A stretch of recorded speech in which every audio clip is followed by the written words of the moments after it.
അച്ചാറിടാൻ പാകത്തിന് ഒത്ത് കിട്ടിയൊരു പൈനാപ്പിൾ.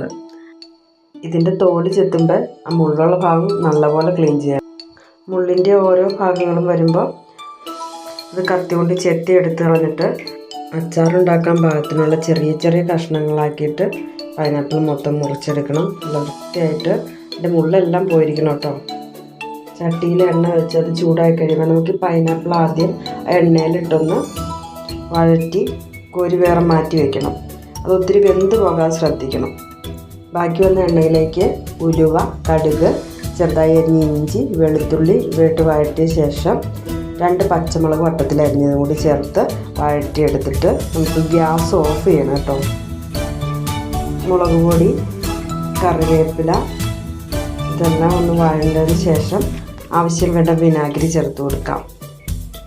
മാറ്റി വെച്ചിരിക്കുന്ന പൈനാപ്പിളും പിന്നെ കുറച്ച് ഉപ്പ്, പാകത്തിന് വേണ്ട ഉപ്പും കൂടി ചേർത്ത് നമുക്ക് ഇളക്കിയെടുക്കാം. നമ്മുടെ അച്ചാർ ഇവിടെ റെഡിയായി. ഉപ്പ്, പുളി ഇതെല്ലാം ആവശ്യം വേണ്ടവണ്ണം നമുക്ക് ചേർക്കാവുന്നതാണ്.